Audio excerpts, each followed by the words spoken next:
فأعوذ بالله من الشيطان الرجيم بسم الله الرحمن الرحيم قل أعوذ برب الناس ملك الناس إله الناس من شر الوسواس الخناس الذي يوسوس في صدور الناس من الجنة والناس صدق الله مولانا العظيم۔ بارگاہ رسالت معاذ صلی اللہ علیہ وسلم میں درود پاک کا ہدیہ پیش کریں۔ اللہم صلی علی سیدنا و مولانا محمد معدن الجود والکرم وآلہ واصحابہ الکرام وابنہ الکریم وبارک وسلم صلاة دائمة سرمدا ابدا۔ میں معذرت چاہتا ہوں پیر طریقت رہبر شریعت حضرت قاری اسلام اللہ صاحب قبلہ ادام اللہ اقبالہ کی تقریر کے درمیان میں نے خلل اندازی کی۔ وہ بزرگ ہیں اور ان کی شفقتیں مجھ پر ہیں اور ہمیشہ دعاؤں سے نوازتے رہتے ہیں، اور اپنے سامنے اگر مجھے آج کھڑا کیا ہے تو اپنی دعاؤں کے لیے کھڑا کیا ہے۔ اللہ تعالیٰ ان کے اقبال بلند فرمائے۔ میرے عزیزوں، ویسے میں کافی دنوں کے بعد آیا اور کافی تاخیر سے بھی آیا۔ رمضان المبارک سے پہلے آپ سے ملاقات تھی، اس کے بعد اب ملاقات ہو رہی ہے۔ تھوڑی دیر بس اپنے وقت پر ختم کر دیتے ہیں انشاءاللہ۔ رب تعالی قرآن عظیم میں جو آخری صورت میں ارشاد فرماتا ہے، محبوب آپ فرما دیں کہ میں پناہ مانگتا ہوں کس سے، کس کی بارگاہ؟ قل اعوذ برب الناس، میں کس کی پناہ مانگتا ہوں؟ توجہ، اے محبوب آپ فرما دیں کہ میں پناہ مانگتا ہوں انسانوں کے خدا کی۔ رب الناس، انسانوں کا خدا۔ مولا میں تیری پناہ میں آنا چاہتا ہوں۔ اور وہ کون ہے؟ انسانوں کا خدا۔ ملک الناس، انسانوں کا بادشاہ بھی ہے۔ الہ الناس، انسانوں کا خدا بھی ہے، معبود بھی وہی ہے، پالنے والا بھی وہی ہے، بادشاہ بھی وہی ہے، عبادت کے لائق بھی وہی ہے۔ اب کس چیز سے پناہ مانگتے ہو؟ من شر الوسواس الخناس، خناس کے، شیاطین کے وسوسوں سے، اس کے بہکاووں سے، ان کے ورغلانے سے پناہ مانگتا ہوں اللہ تبارک و تعالیٰ کی۔ اس پوری سورہ میں آپ اگر محسوس کریں گے تو اللہ تعالیٰ نے انسانوں کا ذکر 5 مرتبہ کیا۔ الناس الناس الناس، انسان۔ یہ سمجھنے کی ضرورت ہے کہ انسانوں کے لیے اللہ تبارک و تعالیٰ اتنا مہربان ہے، اتنا مہربان ہے کہ اس کی ساری مخلوقات کے لیے کچھ قانون الگ ہیں، تمہارے لیے قانون الگ ہیں۔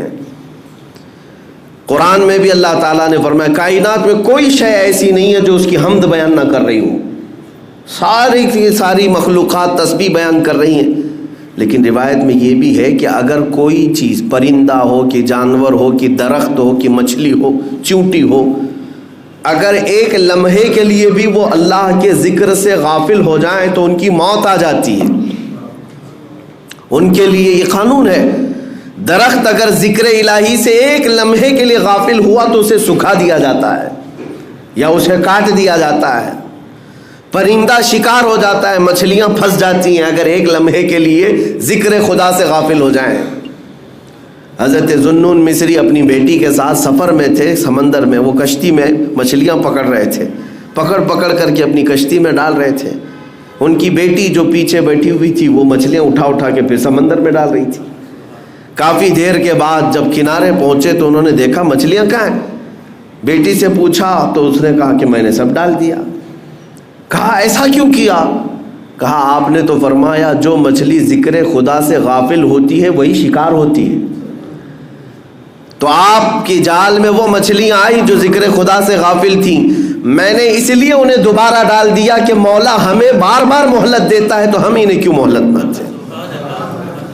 اب اندازہ کریں، میں یہ بات اس لیے عرض کر رہا ہوں کہ ان ساری مخلوقات کے لیے قانون تو یہ ہے کہ وہ اگر ذکر خدا سے غافل ہو جائیں تو مر جائیں، جل جائیں یا کٹ جائیں۔ لیکن اے انسانوں، ہمارا حال یہ ہے کہ اس خدا سے غافل رہنے والے کو بھی وہ کھلا رہا ہے، عبادت کرنے والے کو بھی کھلا رہا ہے۔ گناہ کر کے بھی انسان جی رہا ہے، نیکیاں کر کے بھی جی رہا ہے۔ یہ اس کی مہربانی اور رحمت ہے انسانوں پر خاص۔ ابراہیم علیہ السلام کی عادت تھی کہ وہ بغیر مہمان کے کھانا نہیں کھاتے تھے، بغیر مہمان کے ان کے ہاں دسترخوان ہی نہیں بچھتا تھا۔ ایک بار 2 دن ہو گئے کوئی مہمان نہیں آیا، آپ بھی کھانا نہیں کھائے۔ تیسرے دن راستے میں ایک ادھیڑ عمر کا کوئی شخص ملا، مسافر تھا۔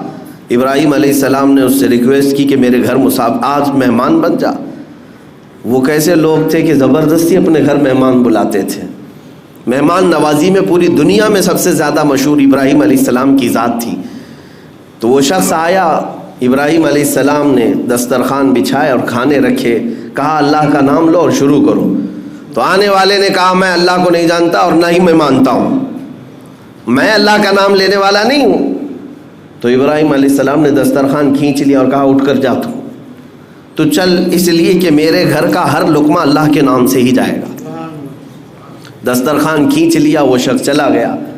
رب تبارک و تعالیٰ کی طرف سے وحی آئی، ابراہیم آج تمہارے دسترخوان پر اس نے میرا نام نہیں لیا، تم نے دسترخوان کھینچ لیا، پچھلے 50 سال سے وہ میرا نام نہیں لیتا، میں ہر وقت اسے کھلا رہا ہوں۔ انسانوں کا خدا اور ہے، یعنی انسانوں کے خدا جس کو ہم اس طور پر تصور نہ کریں کہ وہ سخت قسم کا ہمیشہ تمہارے لیے عذاب ہی لے کر بیٹھا ہے، نہیں میرے عزیزو، وسعت رحمتی کل شیء، قرآن کہتا ہے، اللہ فرماتا ہے میری رحمت نے ہر چیز کو گھیرے میں لے لیا ہے۔ اگر وہ ہم پر رحم نہ کر رہا ہوتا تو پھر ہمارے ہر گناہ پر آج پکڑ کر رہا ہوتا، ہر ایک گناہ کے بدلے ایک ایک نعمت چھین لیتا ہم سے، لیکن ایسا نہیں ہوا ہے۔ عدل تو یہی ہے، انصاف تو یہی ہے کہ اس کی زمین ہے، اس کا آسمان ہے، اس کی ہوا ہے، اس کی کائنات ہے، اور اسی کی کائنات میں رہ کر بندہ جب اسی کی نافرمانی کر رہا ہے تو پھر انصاف تو یہ چاہتا ہے کہ نافرمانی کرنے والے کی پکڑ کی جائے۔ اگر تم ایک نماز نہیں پڑھے تو ناک کاٹ دی جائے گی، دوسری نہیں پڑھو گے تو دانت توڑ دیے جائیں گے، تیسری نہیں پڑھو گے تو ہاتھ توڑ دیے جائیں گے۔ کیا ایسا ہو رہا ہے؟ نہیں ہوتا۔ تو رب تبارک و تعالی ہم بندوں پر عدل نہیں بلکہ فضل فرما رہا ہے، فضل فرما رہا ہے۔ 2 باتیں عرض کر کے میں اپنی بات کو سمیٹ لیتا ہوں۔ میرے عزیزو، اللہ تبارک و تعالیٰ اپنے بندوں پر کس قدر مہربان ہوتا ہے، اسی لیے اس سورہ میں اللہ تعالیٰ نے اپنے حبیب سے فرمایا کہ اے محبوب آپ فرما دیں کہ پناہ مانگنا ہے تو رب الناس کی پناہ مانگو، انسانوں کے خدا کی پناہ مانگو، اس سے بہتر پناہ تمہیں مل ہی نہیں سکتی۔ اس سے بہتر پناہ کہاں ہے؟ ایک بار رسول کریم صلی اللہ تعالیٰ علیہ وسلم مسجد نبوی شریف میں بیٹھے، اپنے گھر سے تاخیر سے آئے اور بیٹھے بیٹھے اکیلے میں ہنسنے لگ گئے، مسکرانے لگ گئے۔ صحابہ نے پوچھا تھوڑی دیر کے بعد کہ اے اللہ کے نبی آپ کو کس چیز نے ہنسایا؟ کون سی چیز ہے جس کو دیکھ کر کے آپ مسکرا پڑے؟ وہ رہتے ہیں اس خاکدان گیتی پر لیکن جلوے دیکھتے ہیں پورے عالم کائنات کے، وہ ہر چیز ان کی نظروں کے سامنے ہے۔ حضور اکرم صلی اللہ علیہ وسلم نے فرمایا اللہ تبارک و تعالیٰ نے مجھ سے کہا اے محبوب کیا تم میرے بندوں کے درمیان ہونے والا فیصلہ دیکھنا چاہتے ہو؟ تو میں نے کہا ہاں مولا دکھا تیرا فیصلہ کیسے ہے۔ تو رب تبارک و تعالیٰ اپنے بندوں کے درمیان جو فیصلہ کر رہا تھا وہی بات میں دیکھ رہا تھا۔ صحابہ نے پوچھا کیا فیصلہ ہے؟ کہا ایک بندہ اٹھایا گیا اور اللہ تبارک و تعالیٰ کی بارگاہ میں جب پیش ہوا تو اس نے مقدمہ کر دیا، اللہ کی بارگاہ میں دعویٰ کیا کہ مولا فلاں آدمی کے اوپر میرا قرضہ باقی تھا، فلاں آدمی کے اوپر میرا حق باقی ہے، اس نے پیسے میرے لیے تھے، فلاں چیز لیا تھا لیکن دیا نہیں مجھ کو، مجھے آج حق چاہیے۔ رب تبارک و تعالیٰ اس بندے کو بھی اٹھاتا ہے جس نے اس کا حق مارا تھا، وہ بھی اٹھا، وہ نیک آدمی تھا لیکن کچھ اس کے پاس رہ گئی تھی اس کی چیز۔ تو اب یہ مطالبہ کرنے والا شخص اللہ سے کہتا ہے مجھے حق دلا دے میرا۔ رب تعالیٰ فرماتا ہے یہاں تجھے کیا چاہیے؟ پیسے تو ملیں گے نہیں، موت کے بعد نہ پیسے ہیں نہ چیک ہے نہ ٹرانسفر ہے، کچھ نہیں ہے، کیا ہے؟ یہ بندہ کہتا ہے مولا اس کی نیکیاں مجھے چاہیے، اس کی نیکیاں مجھے چاہیے۔ تو رب تبارک و تعالیٰ انصاف فرماتا ہے، اس بندے کی ساری نیکیاں اٹھا کر کے اس کو دے دی جاتی ہیں، فرشتے ساری نیکیاں منتقل کرتے جا، اس لیے کہ حق ابھی ادا نہیں ہو رہا ہے۔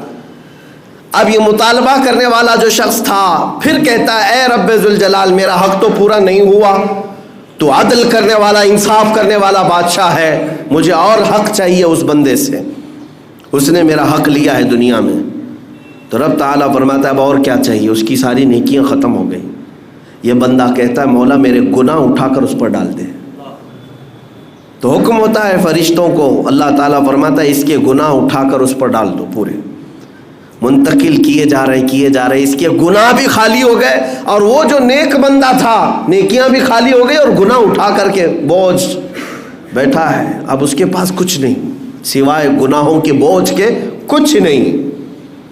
آپ اس کو ہلکا مت سمجھیں کہ حقوق العباد جو بندوں کے حق ہیں کئی لوگ مار کر کے بیٹھے ہیں، کوئی بہنوں کا حق، کوئی بھائیوں کا حق، کوئی اپنے مزدوروں کا حق۔ اعلیٰ حضرت فاضل بریلوی رضی اللہ تعالیٰ عنہ نے فرمایا ہے 1 روپیہ اگر کھائے ہو تو بدلے میں تمہیں قیامت کے دن 700 نمازیں دینی پڑ سکتی، 700 نمازیں اگر وہ حق مانگ لیا تو۔ ہاں اس کو ہلکے میں مت لے۔ حضور پاک صلی اللہ تعالیٰ علیہ وسلم کی بارگاہ میں ایک جنازہ آیا تھا، حضور نے پوچھا اس پر کسی کا قرضہ ہے؟ ایک بندے نے کہا یا رسول اللہ میرے 2 درہم قرضہ باقی تھا اور یہ مر گیا، انتقال ہو گیا، جنازہ تیار ہے۔ میرے آقا نے فرمایا صلو علی صاحبکم ولا اصلی علیہ، لوگوں تم چاہو تو اس پر نماز پڑھ لو، میں نماز جنازہ نہیں پڑھوں گا۔ 2 درہم کا قرضہ باقی تھا، 2 درہم کا، حضور نے فرمایا میں نماز جنازہ نہیں پڑھوں گا۔ لوگ ہلکے میں سمجھتے حقوق العباد، کسی کا مال لے لینا، کسی کا ہڑپ لینا، کسی کو دھوکہ دینا بہت بڑا عذاب ہے۔ اللہ نے فرمایا کہ وہ اپنے حقوق معاف کرے گا لیکن بندوں کے حقوق نہیں معاف کرے گا۔ بندہ جب تک نہیں معاف کرتا بندے کو تب تک اللہ نہیں معاف کرے گا۔ یہ نہیں ہے کہ تم اس کے 100 روپے اس کے 1000 روپے لے کر کے توبہ کر لو اللہ کی بارگاہ میں مولا صاحب معاف کر دے، نہ، رب تبارک و تعالیٰ کا قانون یہ ہے کہ وہ بندے ہی معاف کریں تب اللہ معاف کرے گا، یہ حقوق العباد ہے۔ تو بات وہ حدیث میں عرض کر رہا تھا، اس بندے کی نیکیاں جو حق لیا تھا اٹھا کر کے اس کو مطالبہ کرنے والے کو دے دی گئی، پھر بھی ختم نہیں ہوا اس کا حق، تو اس کے گناہ اٹھا کر کے اس پر ڈال دیے گئے۔ اب بھی ایک سوال کر رہا ہے کہ مولا میرا حق تو پورا نہیں ہوا، ابھی تیرے عدل کے مطابق تیرے انصاف کے مطابق میرا حق اور باقی ہے۔ رب تعالیٰ فرماتا ہے اور کیا چاہیے اس سے تجھ کو؟ اس کی نیکیاں بھی پوری لے لیا، تیرے گناہ اٹھا کر کے بھی اس پہ ڈال دیا، اب اور کیا چاہیے تجھے؟ تو کہتا ہے مولا تیری رحمت میں فیصلہ ہے، تیری رحمت میں انصاف ہے، میرا حق تو پورا نہیں ہوا۔ تو رب تبارک و تعالیٰ کیا فرماتا ہے سنو۔ حضور یہ سب معاملہ دیکھ رہے تھے، فیصلہ دیکھ رہے۔ اللہ تبارک و تعالیٰ فرشتوں سے فرماتا ہے جنت میں ایک محل تیار کرو، سجاؤ اس کو۔ فرشتے جلدی جلدی محل سجانے لگ گئے اور اتنا آراستہ کرنے لگے کہ وہ پورے جنت میں وہ چمکدار بہت خوبصورت نظر آنے لگا۔ تو یہ بندہ جو مطالبہ کر رہا تھا نا بار بار میرا حق نہیں میرا حق نہیں، یہ اس کو بھی دکھایا گیا وہ محل، یہ دیکھ۔ تو وہ کہنے لگا اتنا خوبصورت محل، اتنا خوبصورت؟ رب تعالیٰ نے فرمایا ہاں۔ کہا کہ کس کا ہے؟ تو اللہ نے فرمایا تیرا نہیں ہے، یہ تیرا نہیں ہے، یہ بنایا جا رہا ہے، یہ بنایا جا رہا ہے۔ اللہ تعالیٰ کریم ہے۔ تو یہ بندہ کہتا ہے کہ مولا یہ کس کے لیے ہے؟ رب تعالیٰ فرماتا ہے اس کے لیے جو اپنے بھائی کا حق معاف کرتا ہے، اس کے لیے ہے جو اپنے بھائی کا حق معاف کرے گا، اس کے لیے میں یہ جنت میں محل بنا رہا ہوں۔ تو یہ فوراً کہتا ہے مولا میرے اس بھائی کا حق میں معاف کرتا ہوں، جو بھی اس کا حق مجھ پر باقی ہے۔ رب تعالیٰ نے اتنا ہی نہیں کہ معاف اس بندے سے کروایا، بلکہ اللہ رب العزت نے فرمایا تو نے معاف کیا، اس کا ہاتھ پکڑ اور ساتھ میں لے کر جنت میں جا۔ یہ ہے رب الناس، انسانوں کا رب جو ہم پر شفیق ہے اور مہربان ہے۔ یہ بندوں کی آج کیفیت یہ ہے کہ اس مولا کی رحمت کو نہیں دیکھتے، اس کی کرم نوازیوں کو نہیں دیکھتے، اس کے فضل کو نہیں دیکھتے۔ کتنے مہینے ہو جاتے ہیں راتوں کو یوں ہی سو جاتے ہیں، ذکر کا ایک لمحہ بھی اس کی بارگاہ میں نہیں گزارتے۔ ہاں دوسروں کے لیے ہم نے وقت بتایا، دوسروں کے لیے آنکھیں بھگو دیں، لیکن اس رحمان کی یاد میں کب دل دھڑکتا ہے جو ہمارے ماں کے پیٹ سے ہمیں پال رہا ہے۔ آپ کو پتہ ہے ہمارے دنیا میں آنے سے پہلے ہی ہمارے ماں کے پیٹ میں جب ہم تھے، جیسے ہی ہماری ماں حاملہ ہوتی ہے، اس کے جو ایام ہر مہینے آتے تھے وہ بند ہو جاتے ہیں، خون بند ہو جاتا ہے، اور اس کے بعد 6 مہینے پہلے سے ہی اس کے سینے میں خون سے دودھ بننا شروع ہو جاتا ہے۔ تمہارے آنے سے 6 مہینے پہلے مولا تمہارے رزق کا انتظام کر رہا ہے۔ بتاؤ کون ہے جو خون سے دودھ کو بناتا ہے؟ جب جیسے ہی دنیا میں تم آئے، کوئی ثقیل غذا، سخت غذا کھا نہیں سکتے تھے، گوشت، مچھلی، انڈا، چاول، روٹی تو کھا نہیں سکتے تھے سوائے لکوڈ دودھ کے، اور اللہ تعالیٰ نے تمہارے ماں کے سینوں میں اس دودھ کو پیدا کیا، جس کا ایک قطرہ دنیا کے سارے وٹامن سے بھی زیادہ اچھا ہے۔ یہ سارا رزق تمہارے لیے مہیا کیا۔ بچپن سے وہ مولا تمہاری نگہبانی کرتا رہا۔ روایات میں یہ بھی ہے کہ اگر تجھے جھولے میں ماں اکیلا چھوڑ کر کے جائے تو مولا 2 فرشتوں کو اتارتا ہے کہ بچی کی حفاظت کرے۔ ہماری حفاظت پر کائنات کو اللہ نے لگا دیا، فرشتوں کو لگا دیا۔ بس کہنا اتنا ہی ہے کہ اگر یہ بندے اس کی ساری نعمتیں لے کر کے بھی اگر اس کے نہ ہو سکے تو پھر یہ کسی کے نہیں ہو سکیں گے، کسی کے نہیں ہو سکے۔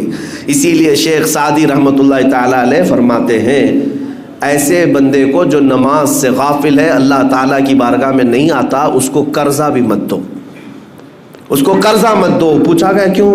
کہا جو اللہ کا فرض نہیں ادا کرتا وہ تمہارا قرض کیا ادا کرے گا؟